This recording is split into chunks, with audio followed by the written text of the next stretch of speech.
자, 2장의 소득금액 조정 합계표예요. 자, 여러분 소득금액 조정 합계표는 우리가 과목별로 세무조정을 할 때 봐왔던 그 양식입니다.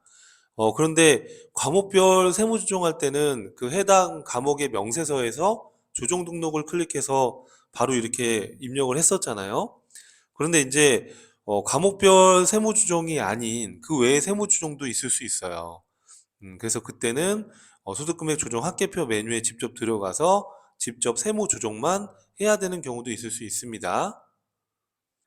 자, 이때 여기 적는 과목은 딱 정해져 있는 게 아니에요. 계정 과목처럼. 그냥 적정한 키워드를 입력하시면 되기 때문에 정해진 이름이 있는 건 아니에요. 그래서 채점을 하는 건 아니다라는 거. 그러니까 예를 들어서 뭐 단기 매매증권 평가 이익에 대해서 세무 조정했다 그러면 단기 매매증권이라고 적어도 되고, 그죠? 단기 매매증권 평가 이익이라고 적어도 되고, 이렇게 이 계정 과목처럼 딱 이름 명칭이 고정된 건 아니니까 적정한 키워드를 입력하면 된다 그런 얘기예요. 그래서 우리 실무적으로는 이제 유보 같은 경우 사유 관리를 해야 되니까 주로 이제 자산부채 계정 과목을 기재해서 관리하는 게 일반적입니다. 근데 이게 딱 정해진 건 아니라는 거, 적정한 키워드를 알아보기 쉽게 기재를 해주시면 되고요. 그리고 여기 지금 하단에 요 소득 명세를 적는 란이 있는데, 이거는 이 세무조정 사항에 대한 상세 내역을 이렇게 말로 써주는 건데, 이 내용을 작성해 주는 건데, 실무에서는 다 작성을 하지만 어, 우리 시험에서는 이 소득 명세 이 내용을 작성하는 거는 채점 대상이 아니기 때문에 그냥 입력하지 않고 무시하고 연습을 하시면 돼요. 그래서 이걸 직접 입력할 수도 있고요. 아니면은 F2번을 눌러가지고 기등록되어 있는 코드를 여기다가 또 걸어서 그 내용을 표시할 수도 있습니다. 하지만 채점 대상이 아니기 때문에 큰 의미가 없어요. 자, 그 다음에 소득금액 조정 합계표는 각 조정 명세서에서 세무 조정한 결과를 우리가 이제 입력을 해서 집계하는 서식인데, 주의해야 될 거는 여러분 바로 이제 이후 강의에서 우리가 공부하겠지만 기부금 한도 초과나 기부금 2월 상금 2월 송금 산입 사항이 있을 수 있어요. 이건 지금 우리가 학습을 안 했죠. 뒤에 가서 이제 공부를 하게 될 건데, 기부금 같은 경우에도 회사가 기록한 기부금 비용하고 우리 법인세법상의 기부금 한도를 비교해서 송금불산입 이렇게 한도 초과된 건 송금불산입 하거나, 기부금은 이제 한도가 초과되면 그 다음 연도에서 이걸 2월에서 공제받을 수가 있어요. 그래서 혹시 한도 초과된 금액이 있어서 2월 송금 하는 경우도 있을 수 있잖아요, 올해. 그래서 이렇게 기부금 한도 초과나 기부금 2월 송금 산입을 하는 경우에는 그 조정사항을 여기 소득금액 조정합계표에다가 쓰지 않고요. 이거는 법인세 과세표준 및 조정명세서에 바로 집계를 하는데, 이건 지금 여러분 제가 아무리 얘기해도 이해할 수 없을 거예요. 왜? 기부금 조정에 대한 걸 배우지 않았기 때문에. 그래서 기부금에 대한 기부금 한도 초과 등에 대한 거는 여기 소득금액 조정 합계표에서 조정을 하지 않나 보다. 이거는 법인세 과세표준 및 조정 명세서에서 바로 그냥 기재를 한다 이렇게 돼 있네요. 그래서 이건 뒤에 가서 이제 제가 설명을 드릴 거니까 지금은 여기 소득금액 조정 합계표에는 기부금 한도 초과나 기부금 2월 송금 산입에 대한 세무조정은 기재하지 않나 보다. 그렇게 그냥 인지만 하고 뒤에 가서 왜 이렇게 해놨는지를 그 이유를 제가 알려줄게요. 다음 강의에서. 자, 그 다음에 각 과목별 세무조정이 완료되면 해당 과목별 명세서 상단에 조정 등록을 통해서 우리가 집계를 하고 있죠. 예를 들어서 대손충당금 및 대손금 조정명세서에서는 그 명세서 입력을 하면 조정 등록 클릭해가지고 우리가 바로 세무 조정을 하잖아요. 그죠? 그런데 이렇게 과목별 명세서가 없는 그러한 조정 사항들도 있을 수 있어요. 뭐 법인세 비용이나 국세환급 이자라든지 자기주식 처분 손익이라든지 이런 것들은 별도의 과목별 세무조정 명세서가 없단 말이에요. 그러면 이런 것들은 바로 소득금액 조정합계표를 열어서 바로 직접 세무조정을 해주시면 되는 거예요. 이해하시겠죠, 여러분? 자, 그 다음에 이제 다섯 번째는 유보에 대한 소득 처분은 자본과 적립금 조정명세서 을에 자동으로 반영이 되고요. 유보 외의 사항은 유보 외의 사항 같은 경우에는 이런 거 배당, 상여, 기타 사유 유출, 뭐 기타 이런 것들이 있다는 거예요. 유보에 대해서는 이렇게 유보 발생이나 유보 감소에 대해서는 자본금과 적립금 조정명세서 을표에 유보 사항이 집계가 돼요. 자, 그러면 우리가 한번 실습 사례를 한번 해볼 건데요. 자, 법인 조정은 아래 내용을 참고하여 세무조정 사항을 추가로 반영하고 아래 건들은 이미 전표 입력은 다 완료되어 있습니다. 자, 한번 해보겠습니다. 자, 첫 번째 1월 4일 회사는 자기 주식 처분 이익 40만 원을 계상하였다라는 거예요. 자, 이렇게 계상하였다. 법인세법상 자기 주식 처분 손익은 손익거래로 봐서 입금과 송금으로 보고 있다라고 우리가 앞에서 학습을 했었죠. 자, 그러면 우리 프로그램을 열어서 한번 확인을 해볼까요, 여러분? 자, 프로그램을 실행해 주세요. 자, 프로그램 실행해 주시고, 자, 회사 코드는 법인 조정으로 들어가 주시면 됩니다. 회사 코드는 법인 조정. 자, 그리고 소득금액 조정 합계표는 이 법인 조정 메뉴 안에 보시면 여기 법인 조정 원 메뉴 안에 여기 소득금액 조정 합계표가 있어요. 요걸 눌러서 들어가 주시면 돼요.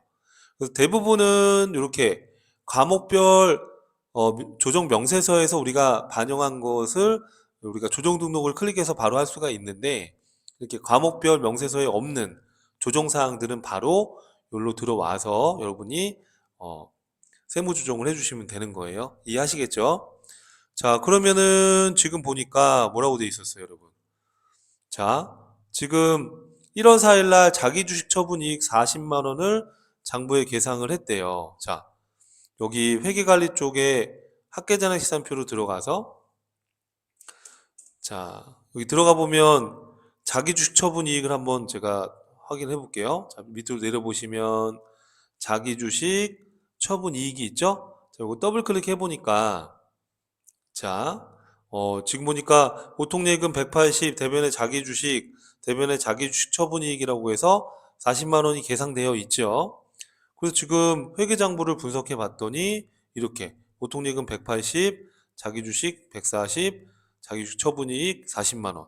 자, 우리 회계상으로 자기 주식 처분 이익은 그렇죠. 자본 잉여금입니다. 하지만 우리 법인세법에서는 어때요, 여러분?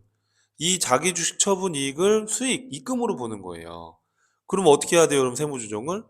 회사는 수익으로 계상 안 했고, 법인세법에서는 입금이고, 그럼 입금, 산입, 40만 원만큼 1,000원 단위입니다. 자, 그럼 법인세법에서는 이걸 이익 잉여금으로 뒀는데, 우리 회계에서는 이걸 자본 잉여금으로 놓으니까 자본 전체에는 차이가 없어요. 자본의 구성 항목의 차이니까 그렇죠. 기타 이렇게 소득 처분하는 거예요. 자, 그 다음에 자, 또 두 번째 거 2월 25일 날 국세한급 가산금 17만 원을 보통예금으로 수령했대요.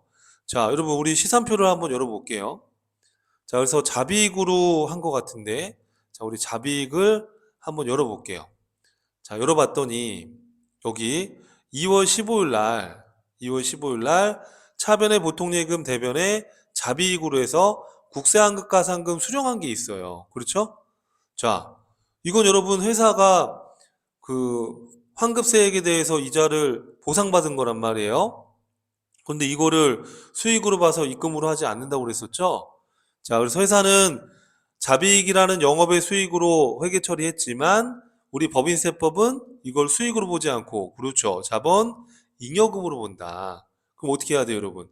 회사는 수익으로 계상했지만 법인세법은 자본 잉여금이니까 그렇죠. 입금, 불산입 요 117만 원만큼 1,000원 단위입니다. 17만 원만큼 자본 구성 항목의 차이니까 기타 이렇게 소득 처분해 주는 거예요. 이해하시겠죠? 회사는 이렇게 이익잉여금에 집어넣은 거고 법인세법은 자본잉여금에 집어넣은 거고 어차피 자본 총계는 똑같고 자본의 구성 항목의 차이만 가져오는 거라 기타 이렇게 조정해 주시면 돼요.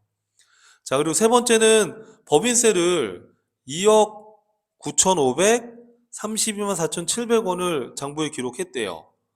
근데 이거 조정을 아직 안 했대요. 우리 법인세 비용은 대표적인 송금 불산입 항목이라고 배웠죠? 법인세 비용은 법인세 비용은 송금 불산입 항목, 그래서 세전소득으로 돌리기 위해서 송금 불산입한다라고 했었죠. 자, 이 부분은 여러분, 이 부분은 우리가 여기 법인 조정에 보면 표준 손익계산서라고 있어요. 그렇죠? 여기서 조정 등록을 눌러주시면 우리 손익계산서에 기록된 그 법인세 비용이 자동으로 떠요, 이렇게. 그래서 2억 9,532만 4,700원이 떴죠. 그럼 이거 보고 여기서 바로 우리가 세무 조정을 해도 돼요. 여기 표준손익계산서에서 바로 할 수 있어요. 여기서 바로 한번 조정해 볼까요, 여러분?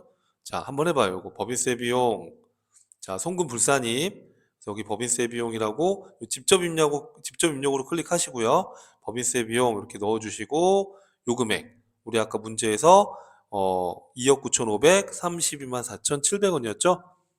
2억 9,532만 4,700원. 우리 교재 226쪽 하고 있습니다. 자, 요것도 그대로 여기다가 넣어주시고요. 그렇죠? 그럼 요거는 뭐예요, 여러분? 이건 국가에 기속되는 거니까. 그렇죠. 기타 사회 유출 이렇게 해서 이렇게 해도 되고 아니면은 그냥 이렇게 해도 되고요. 표준손익계산서에 와서 그걸 불러와서 해도 되고 아니면은 자, 법인 조정 원 메뉴에 소득금액 조정 합계표에 와서 자, 이거 조회해 보면은 이렇게 입력한 게 또 저장이 돼 있잖아요. 여기서 직접 법인세 비용 2억 9,532만 4,700원 이렇게 해도 상관없어요. 이해되시죠? 자, 그럼 이렇게 했고 또 우리가 해야 될 게 뭐가 있어요? 두 가지 더 있잖아요, 여러분. 뭐가 있나요? 자, 그렇죠. 자기 주식 처분 이익을 회사는 자본 잉여금으로 했지만 자, 우리 법인세법에서는 이걸 어떻게 해야 돼요, 여러분? 그렇죠. 이거를 입금 산입해야 되는 거죠. 여기 지금 입금 산입인데 여기 지금 잘못 들어가 있네요. 자, 여러분 여기 입금 불산입이 아니라 입금 산입이에요. 이해되죠, 여러분? 이렇게 해서 입금 산입해 주면 되는 거고. 그래서 입금 산입, 자기 주처분이익 40만 원, 기타 이렇게 처분해 주면 되는 거죠. 또 여러분, 자, 지금 회사는 국세환급, 가산금을 자비익으로 수익했지만 이건 자본 잉여금이니까 어떻게 여러분? 입금, 그렇죠. 불산입, 국세환급, 가산금 17만 원, 기타 이렇게 해서 세무조정해 주면 되는 겁니다. 자, 그럼 여러분 교재 보고 우리 바로 한번 소득금액 조정 합계표에 입력을 해볼게요. 자, 그럼 프로그램을 열어주시고요. 자, 프로그램 여기 법인 조정에서 소득금액 조정 합계표로 들어가 주시고 자, 우리 두 개 더 해야 되는 거잖아요, 지금. 자, 첫 번째는 법인세 비용은 이미 했고요. 자기 주식 처분 이익부터 한번 해볼게요. 자, 그럼 자기 주식 처분 이익 입금 산입해야 되는 거니까 요 입금 산입 쪽에 자기 주식 처분 이익, 자기 주식 처분 이익. 자, 금액은 얼마예요? 보니까 40만 원. 자, 이거는 자본의 구성 항목의 차이니까 그렇죠. 기타로 이렇게 소득 처분해 주시면 되는 겁니다. 잘하셨죠? 자, 그 다음에 또 뭐가 있었어요, 여러분? 그렇죠. 자, 국세환급 가산급 자비익이라고 했는데 이거는 우리가 자본 잉여금이지 입금이 아니라고 그랬죠? 그래서 여기 입금 불산입 쪽에다가 어떻게 여러분? 국세환급 우리 교재에 있는 해답과 동일하게 해주세요. 국세환급 가산금 그렇죠? 자, 금액은 17만 원인가요? 17만 원 이렇게 해서 17만 원. 자, 요거는 기타로 소득 처분해 주시면 되는 거예요. 자, 우리 교재 226쪽에 맨 밑에 하단에 제가 그림을 이렇게 딱 그 부분만 넣어놨으니까 그거 보고 똑같이 입력을 해주시면 되겠습니다. 이해되시죠, 여러분?